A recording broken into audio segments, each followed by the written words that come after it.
a strategic threat expert like myself, what I tend to do is more broad-based. What trends are we seeing? What have we seen over the last 6 months, a year?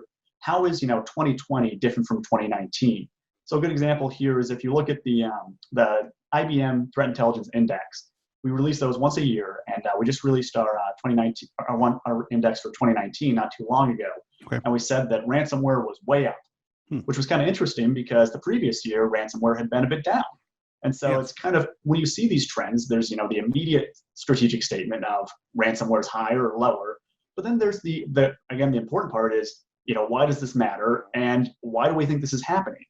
And so that's what I do at sort of a strategic level is I look across, a wider time stream and say, what are we seeing threat actors trending and how can we use that information to most effectively implement defenses?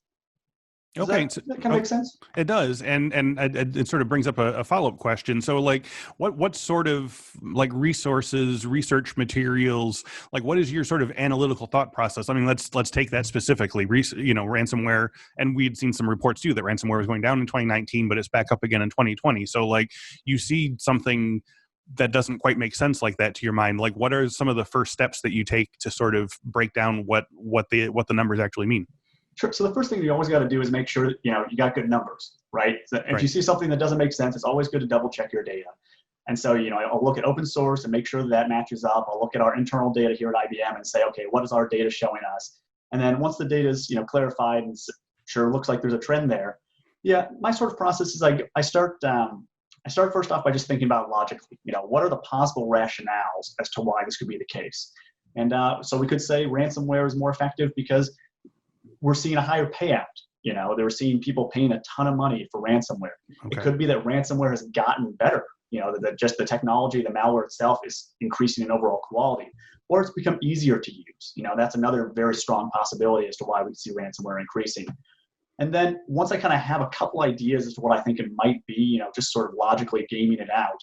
And a lot of that comes from that sort of strategic knowledge that most threat actors are financially motivated and are lazy. And I mean this, in a nice way, but easiest way possible. Yeah, exactly. Yeah. You want to make your money as easy as possible. Right. Yeah. And so they're knowing that sort of background and understanding, kind of gaming out the possibilities. Then what I'll do is I'll go to open source, I'll go to my dark web sources, and I'll start trying to find out, are there indications of any of these assumptions being the case?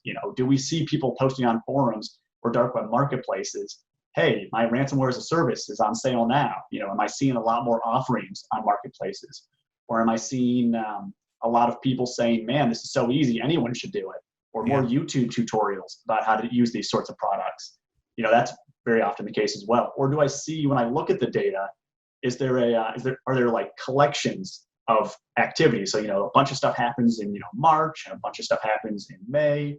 That might indicate to me that it's a matter of copycat attacks. And so that's sort of the way I would approach it, is look at what data, first off, try and kind of guess what the possible options might be, and then go out and see what the data supports from the sources you have available. Usually open source, dark web, internal are kind of the key 3 ones I look at. New episodes of Cyberwork are available every Monday at 1 p.m. Central. And don't forget to claim your free month of Infosec skills. Sign up using the code CYBERWORK and you'll get unlimited access to hundreds of courses, hands-on labs, certification practice exams, skills assessments, and more. Use code CYBERWORK for Infosec skills.